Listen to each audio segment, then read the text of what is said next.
Hello students, कैसे हैं आप सब। मैं आप सबको बता दूं कि मैं बहुत बढ़िया हूं। लास्ट लेक्चर तक हमने देख लिया था इसका जो भी इसके पहले का एक्सरसाइज था, एक्सरसाइज 4C तक हमने पूरा देख लिया है।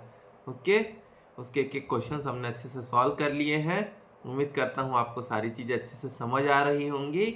कुछ भी ना समझ में आए तो डिस्क्रिप्शन बॉक्स में मेरी ईमेल आईडी दी हुई है, वहाँ पे आप मुझे ईमेल कर सकते हैं या आप कमेंट सेक्शंस में भी मुझे बता सकते हैं। ओके, आज हम इसका लास्ट एक्सरसाइज है एक्सरसाइज 4D, आज हम उसको देखेंगे। ओके, यहाँ पे अपना लास्ट एक्सरसाइज आ गया इस चैप्टर का, एक्सरसाइज 4D।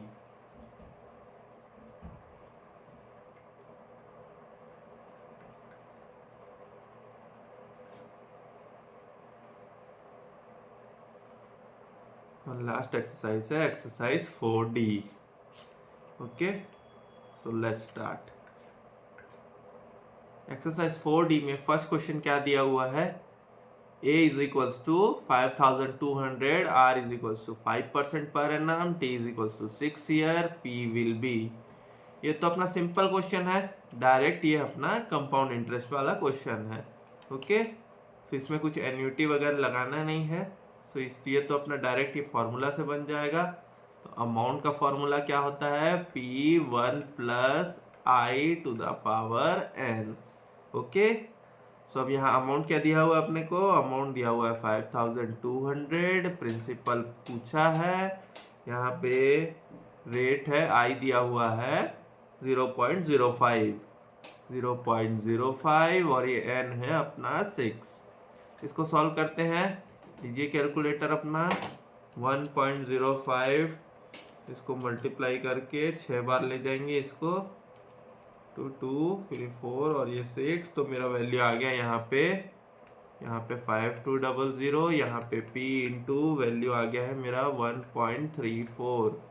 ओके, अब इससे P निकाल लेंगे तो आ जाएगा मेरा 5200 अपॉन 1.34, तो मेरा वैल्यू आएगा 3880 आ रहा है मेरा आंसर।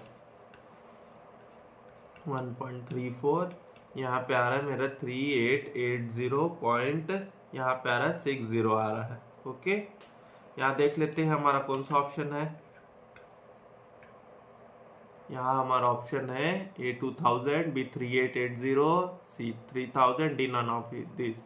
तो ये 3880 ऑलमोस्ट सिमिलर है, वो जो राउंडिंग ऑफ का मैंने जो फर्क जो बताया था उसी कारण आया होगा ये।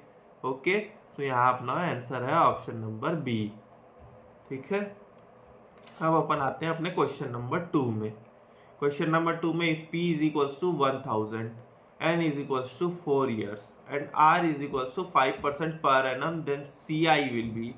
इसमें कंपाउंड इंटरेस्ट पूछ रहा है अपने को, यहाँ पे कंपाउंडेड कुछ नहीं दिया तो हम क्या लेते हैं, कंपाउंडेड एनुअली। ओके, सो अब यहाँ पे भी हम इसको कंपाउंडेड एनुअली मानेंगे और सीधा हम कंपाउंड इंटरेस्ट का फॉर्मूला लगा के इसको सॉल्व कर देते हैं।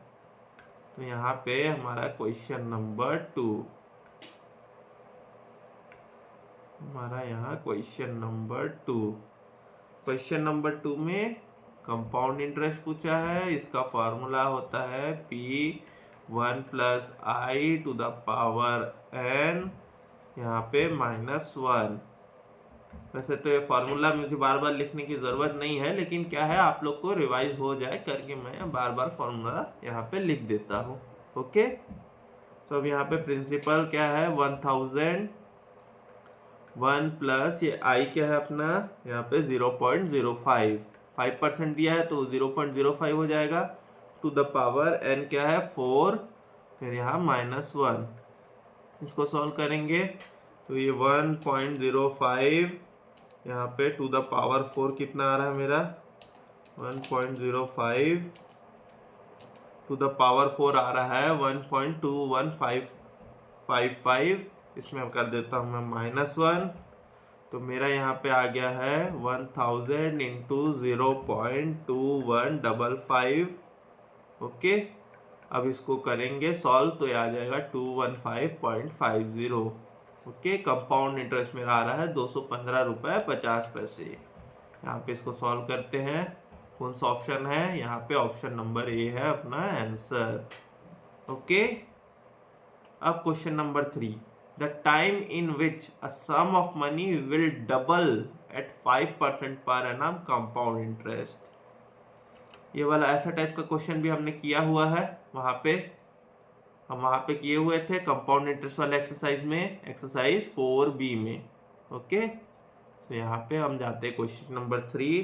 क्या दिया हुआ है? सम ऑफ मनी विल डबल, समझ लो प्रिंसिपल ये है तो अमाउंट कितना हो जाएगा मेरा? अमाउंट हो जाएगा मेरा 2p। ओके, प्रिंसिपल p है तो अमाउंट हो जाएगा मेरा 2p, क्योंकि सम ऑफ मनी डबल इटसेल्फ हो जा रहा है। अब इसमें ईयर्स पूछ रहा है अपने को n, या फिर से यहाँ formula amount is equals to p1 plus i to the power n। Amount क्या है? 2p, प्रिंसिपल क्या लिए हैं? p, और यहाँ पे i 1 यहाँ पे 1 प्लस i क्या दिया हुआ अपने को? 0.05 टू द पावर n अपने को पता नहीं है। ये p कैंसल, यहाँ पे बचेगा 2, यहाँ पे बच रहा है 1.05 टू द पावर n। अब इसके आगे कैसे सॉल्व करते थे अपन? इसके आगे हम लगाते थे log। तो यहाँ पे log 2 इज इक्वल्स टू ये n log 1.05 हो जाएगा। ओके, ये आ गया अपना। अब यहाँ पे मैं ये वाले log को इस तरफ नीचे ले जाऊंगा, तो यहाँ पे log 2 upon log 1.05 is equals to n। Okay, यहाँ पे 1.05 इज इक्वल्स टू n। अब हम लॉग कैसे निकालेंगे? लॉग टेबल से नहीं, हम निकालेंगे हमारे कैलकुलेटर के ट्रिक से लॉग निकालेंगे। ओके, सो लॉग 2 कैसे आता है? अभी कैलकुलेटर का ट्रिक 15 टाइम्स स्क्वायर रूट, तो यहाँ पे 1 2 3 4 5 6 7 8 9 10 11 12 13 14 15, फिर उसके बाद -1, उसके बाद जो भी नंबर आए उसको डिवाइड बाय पॉइंट, अपना सीक्रेट नंबर 0.00007027 तो यहाँ पे मेरा log 2 आ रहा है 0.3010। फिर यहाँ पे log 1.05 भी वैसे ही निकालेंगे, 1 2 3 4 5 6 7 8 9 10 11 12 13 14 15 -1 डिवाइड बाय 0.00007027 ओके, तो यहाँ पे मेरा वैल्यू आ रहा है 0.0212 ये आ रहा है मेरा वैल्यू। ओके, सो अब हम इसको यहाँ पे डिवाइड कर देते हैं, 0.3010 अपॉन 0.0212, मेरा यहाँ वैल्यू क्या आ रहा है? 14.2 आ रहा है मेरा आंसर। ओके, 14.2 आ रहा है मेरा आंसर। अब यहाँ पे क्या है? कौन सा ऑप्शन है यहाँ पे? ऑप्शन नंबर सी है अपना आंसर। ओके, ये लॉग वाली ट्रिक अगर आपको अच्छे से समझ में ना आती हो तो आप लॉगरिथम के कॉन्सेप्ट्स वाला मेरा लेक्चर देख सकते हैं, उसमें मैंने ये ट्रिक काफ़ी अच्छे से डिटेल में समझाया हुआ है, वहाँ पे मैंने लिख के भी दिया है। ओके, अब आते हैं क्वेश्चन नंबर 4 में। If A is equals to 10,000, N is equals to 18 years, R is equals to 4% per annum, CI P will be। ये भी डायरेक्ट क्वेश्चन है अपना कंपाउंड इंटरेस्ट वाला। क्वेश्चन नंबर 4 क्या दिया हुआ है? यहाँ पे एक फार्मूला डायरेक्ट लिख लेते हैं, P1 plus I to the power N। Amount दिया हुआ है अपने को, अमाउंट है 10,000। ओके, फिर यहाँ पे है अपना प्रिंसिपल नहीं दिया है, यहाँ पे आई क्या है? आई है अपना यहाँ पे 0.04 है अपना आई, और एन क्या है अपना? एन है 18 ईयर्स। ओके, इसको अपन सॉल्व कर सकते हैं direct, P is equals to 10,000 upon 1.04 to the power 18। Okay, तो अब इसको सॉल्व कर लेते हैं, 1.04 इसका पावर 18 निकालेंगे, इसका पावर 18 मल्टीप्लाई एक बार इक्वल टू या ये 2, फिर और एक बार फिर मल्टीप्लाई करेंगे तो अब क्या ये 2 के मल्टीपल में आते जाएगा, मल्टीप्लाई करके इक्वल टू करेंगे तो ओके। तो अब ये मेरा आ गया 4, फिर मेरा 6, 8, 10, 12, 14, 16, 18, ये आ गया मेरा आंसर। तो यहाँ पे क्या आएगा मेरा 10,000 अपॉन 2.0258। आप चाहे तो क्या कर सकते हैं, ये जो वैल्यू आया इसको मेमोरी में डाल दीजिए और फिर यहाँ पे 10,000 divide by memory recall MRC, तो यहाँ पे अपना डायरेक्ट यहाँ पे आंसर आ जाएगा, ये एक स्टेप लिखने का ज़रूरत नहीं है ओके। तो यहाँ पे आ रहा है मेरा 4936, यहाँ पे मेरा आंसर क्या आएगा, ये मेरा आंसर आ रहा है 4936.28 आ रहा है मेरा आंसर ओके। इसमें देखते हैं कौन सा ऑप्शन है, इसमें है 4000 नहीं है, बी भी नहीं है, सी भी नहीं है, डी है मेरा आंसर 4936.30 ओके ठीक है। अब अपन आते हैं क्वेश्चन नंबर 5 में। The time by which a sum of money would treble itself at 8% per annum CI इज। सेम क्वेश्चन है क्वेश्चन नंबर 3 का, इसमें डबल हो रहा था, इसमें ट्रिपल हो रहा है ओके। देख लेते हैं इसको भी। आते हैं क्वेश्चन नंबर 5 में। हमारा question number 5, sum of money, यहाँ पे फिर से amount, principal 1 + i to the power n। Sum of money क्या हो रहा है, ट्रिपल हो रहा है, तो ये 3p, ये है p। यहाँ पे रेट क्या दिया हुआ है अपने को, रेट दिया हुआ है 8%, तो 0.08 n पता नहीं है ओके। p कैंसल, यहाँ पे बच जाएगा 3, ये है 1.08 टू द पावर n, इतना बचा। पुटिंग लॉग, तो log 3 इज इक्वल्स टू यहाँ पे n log 1.08 ओके। अब यहाँ पे n is equals to log 3 upon log 1.08 okay. अब इसको फिर से सॉल्व करेंगे। log 3 का वैल्यू कैलकुलेटर में 1 2 3 4 5 6 7 8 9 10 11 12 13 14 15 -1 डिवाइड बाय 0000702771। तो मेरा यहाँ log 3 का वैल्यू आ गया 0.4771। फिर यहाँ पे 1.08 का वैल्यू निकालूंगा, तो इसको भी 1 2 3 4 5 6 7 8 9 10 11 12 13 14 15 -1 डिवाइड बाय 0.0000702771। ये आ गया मेरा, यहाँ पे क्या वैल्यू आया 0.0334, ये आ गया मेरा वैल्यू। अब इसको डिवाइड करेंगे तो क्या आएगा मेरा आंसर, 0.4771 डिवाइड बाय 0.0334, क्या आ रहा है 14.28 आ रहा है मेरा आंसर ओके। मेरा आंसर क्या आ रहा है 14.28। 5 का कौन सा ऑप्शन है आंसर, 5 का ऑप्शन नंबर ए है अपना आंसर ओके। अब बनाते हैं अपने क्वेश्चन नंबर 6 में। The present value of an annuity of ₹80 a years for 20 years at 5% per annum इज। ये प्रेजेंट वैल्यू वाला डायरेक्ट क्वेश्चन है, ये हमने लास्ट एक्सरसाइज में बहुत अच्छे से देखा भी था ओके। यहाँ पे देख लेते हैं क्वेश्चन नंबर 6। अपने को निकालना है प्रेजेंट वैल्यू, तो present value is equals to, अगर हमारा फॉर्मूला ले यहाँ पे तो annuity into annuity factor okay. Annuity factor निकालने का ट्रिक कैलकुलेटर में ही 1 अपॉन जो भी अपना फैक्टर दिया हुआ है नॉर्मल, क्या दिया हुआ 1 अपॉन 1 + i, ये है, इसको जितने बार दिया हुआ है उतने बार इक्वल टू करके मेमोरी प्रेस करना है ओके ठीक है।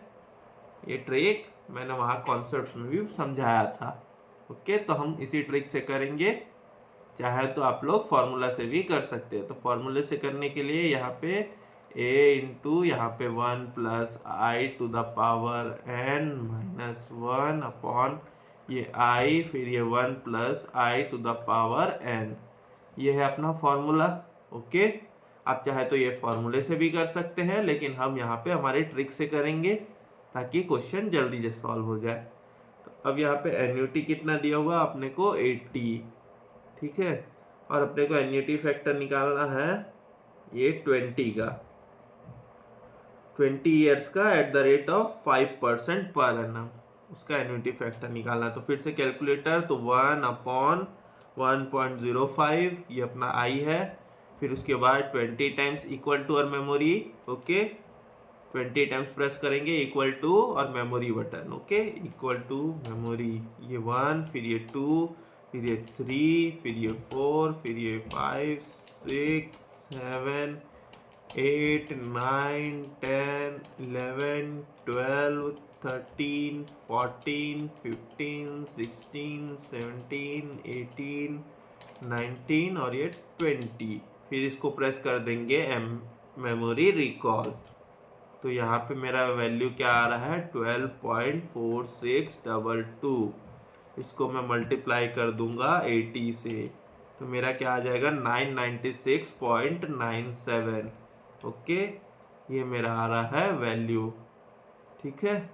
अब यहाँ पे देखते हैं कौन सा आंसर है। यहाँ पे ऑप्शन नंबर ए दिया 997, ब्रैकेट में लिखा है अप्रॉक्स, तो अपना वही आ रहा था, अप्रॉक्स 997 ही आ रहा है। ओके, तो यहाँ पे मेरा ऑप्शन नंबर ए है आंसर, ठीक है। ओके, अब अपन आते हैं अपने क्वेश्चन नंबर 7 में। A person bought a house paying ₹20,000 cash down and 4,000 at the end of each year for 25 years at 5% per annum compound interest। काफी सस्ते में घर ले लिया है यार ये, इतने सस्ते में नॉर्मली नहीं मिलता है।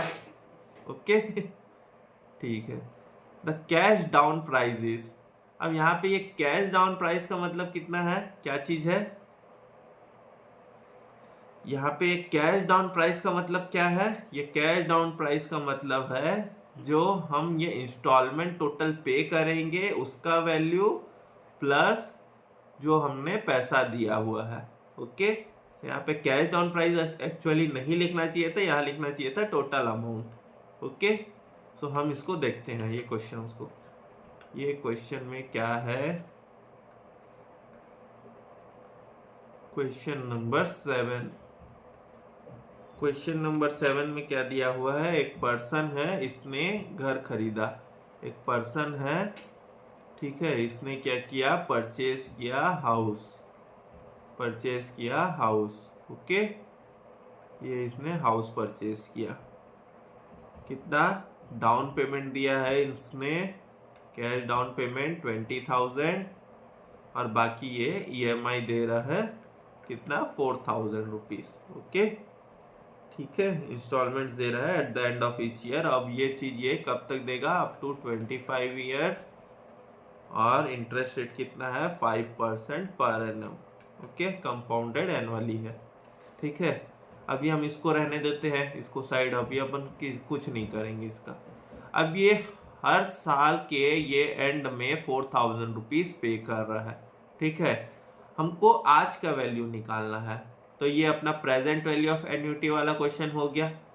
ओके, ये अपना प्रेजेंट वैल्यू ऑफ एन्युटी वाला क्वेश्चन हो गया। तो हम क्या करेंगे, इसका प्रेजेंट वैल्यू निकालेंगे, ये अपना आई है और ये अपना एन है, तो इससे अपना प्रेजेंट वैल्यू का निकल जाएगा। ओके, तो यहाँ पे प्रेजेंट वैल्यू वाला फॉर्मूला, तो यहाँ पे 4,000 इंटू जो भी अपना एन्युटी फैक्टर आएगा उसको कैलकुलेट करते हैं 1/1.05, फिर से इक्वल टू और मेमोरी 25 बार, इस बार 25 बार, 1 2 3 4 5 6 7 8 9 10 11 12 13 14 15 16 17 18 19 20 21 22 23 24 और ये 25 करके मेमोरी रिकॉल किया तो मेरा वैल्यू आ गया 14.094, मेरा वैल्यू आ गया ये।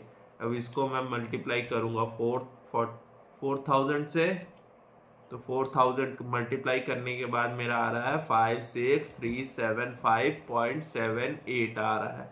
ठीक है, ये मेरा प्रेजेंट वैल्यू आ गया। क्या पूछ रहा है, कैश डाउन प्राइस, मतलब यहाँ पे क्या है, टोटल अमाउंट। तो यहाँ पे क्या आ जाएगा, मेरा जो आएगा टोटल अमाउंट, ये क्या आ जाएगा, यहाँ पे क्या वैल्यू आया 56375.78, और उसने 20,000 पहले से दे के रखा था। ओके, सो अब इसमें मैं प्लस 20,000 कर दूंगा तो मेरा वैल्यू आ जाएगा 76375.78। ये आना चाहिए मेरा फाइनल आंसर। ओके, यहाँ देखते हैं हमारा फाइनल आंसर क्या दिया हुआ है। 75,000 ये तो नहीं है, 76,000 ये भी नहीं है, 76375.50 है, इसी के आसपास आया अपना वैल्यू। ओके, पॉइंट में कुछ फर्क आया है वो कैलकुलेशन के कारण। ओके, अब यहाँ पे अपना है, इसलिए अपना आंसर है ऑप्शन नंबर सी है। ओके, चलिए ठीक है। अब आते हैं अपने लास्ट क्वेश्चन में, question number 8। A man purchased a house valued at 3 lakh. He paid rupees 2 lakh at the time of purchase and agreed to pay the balance with interest at 12% per annum compounded half yearly in 20 equal half yearly installment। मतलब ये क्या बोल रहा है, एक person है, चलो यहीं पे देखते हैं आगे क्वेश्चन। तो अब ये 8 नंबर क्वेश्चन क्या बोल रहा है, एक पर्सन है यहाँ पे भी, इसने भी घर खरीदा। ओके, ठीक है, मैंने पहले ही बोला है मेरी ड्राइंग पे मत जाइएगा, बहुत खराब है। ओके, सो इसने क्या है, परचेज किया हाउस। कितना दिया पैसा, पहले दे दिया डाउन पेमेंट में, इसने दे दिया है 2 लाख रुपए। ओके, ठीक है, फिर ये क्या कर रहा है, ये 6 मंथ, हर 6 मंथ में पैसा देता है। कितना, पे द बैलेंस, यहाँ पे ये नहीं दिया हुआ है कितना पैसा देता है। ओके, लेकिन इसने एग्रीमेंट किया कि हर 6 महीने में मैं आपको ईएमआई के तौर पे पैसा देते जाऊंगा। कब तक, तो अपना टाइम पीरियड क्या है यहाँ पे, कब तक देगा ये, तो अपना टाइम पीरियड यहाँ पे लिखा है कितना है, हाफ ईयरली इन 20 इक्वल हाफ ईयरली इंस्टॉलमेंट। तो यहाँ पे n इज इक्वल टू 20, और यहाँ पे i कितना दिया हुआ अपने को, रेट क्या है 12% पर एनम दिया हुआ है, 12% है पर एनम। तो मेरा क्या आ जाएगा, i आ जाएगा मेरा 6% आ जाएगा। ओके, हाफ ईयरली यहाँ पे है हाफ ईयरली, तो मैं उसको डिवाइड बाई 2 कर दूंगा, तो यहाँ पे आ जाएगा मेरा i आ जाएगा मेरा 0.06। ओके, ठीक है, अब अपन जाते हैं यहाँ पे, अपने को सॉल्यूशन क्या करना है, हमको निकालना है यहाँ पे वो कितना ईएमआई पे कर रहा है। तो हमको क्या है, प्रेजेंट वैल्यू दिया हुआ है, घर कितने का था, ये जो हाउस है वो हाउस का प्राइस था। ठीक है, हाउस का प्राइस है अपना 3 लाख रुपीस। ओके, उसने डाउन पेमेंट कितना दे दिया, उसने दे दिया है 2 लाख, अभी उसने पे कर दिया है, तो बचा कितना 1 लाख। तो 1 लाख मेरा आज का मेरा प्रेजेंट वैल्यू है 1 लाख। मेरे को क्या निकालना है, एन्युटी निकालना है, एन्युटी। ओके, ठीक है, इस क्वेश्चन में तो यहाँ पे लिख लेते हैं प्रेजेंट वैल्यू 1 लाख, एन्युटी, हम अपना एन्युटी फैक्टर निकालेंगे हमारे हिसाब से। तो यहाँ पे एन कितना है 20 है, आई कितना है 6%, तो यहाँ पे 1 डिवाइड बाय 1.06। ओके, अब इसको फिर 20 times equal to uh memory, तो 1 2 3 फिर 4 5 6 7 8 9 10 11 12 13 14 15 16 17 18 19 और ये 20, ये आ गया। तो यहाँ पे मेरा वैल्यू क्या आ रहा है, 11.4699 आ रहा है, 11.4699। ओके, फिर यहाँ पे अब मैं क्या करूँगा, इसको a is equals to 1 lakh upon 11.4699, तो मेरा क्या आ जाएगा आंसर 1,00,000 अपॉन 11.4699, तो मेरा आंसर आ गया है 8718.47। 8718.47 आ गया है मेरा आंसर। यहाँ पे कौन सा ऑप्शन है अपना? यहाँ पे ऑप्शन नंबर ए है अपना आंसर। यहाँ पे 4 5 दिया हुआ, अपना 4 7 आया। ठीक है, तो अपने यहाँ पे है अपना option number A. Okay, so students, यहाँ पे हमारा एक्सरसाइज 4D भी खत्म होता है और इसके साथ हमारा चैप्टर नंबर 4 भी आज हम फिनिश करते हैं। ओके, अब इसके आगे के एडिशनल क्वेश्चन बैंक्स वो आप सबको पता ही है, वो आपको अपने तरीके से आपको सॉल्व करने हैं। आपको कभी भी आपको कुछ भी डाउट हो तो डिस्क्रिप्शन बॉक्स में मेरी ईमेल आईडी दी हुई है, आप वहाँ पे आप वो क्वेश्चन का डाउट मुझे भेज सकते हैं, मैं आपको ईमेल में ही रिप्लाई कर दूंगा। ओके, उम्मीद करता हूँ आपको मेरे लेक्चर्स काफ़ी अच्छे लग रहे होंगे और फिर आपको सारे कॉन्सेप्ट्स अच्छे से समझ में आ रहे होंगे। तो इसको ज़्यादा से ज़्यादा ज़रूर शेयर कीजिएगा अपने फ्रेंड्स को। ओके, ताकि वो लोग भी इस चीज़ का अच्छा बेनिफिट ले सके। Okay, so till then good bye everyone. अच्छे से पढ़ते रहिए, अपने सेहत का ज़रूर ध्यान रखिएगा, स्वस्थ रहे, मस्त रहे। Bye bye everyone.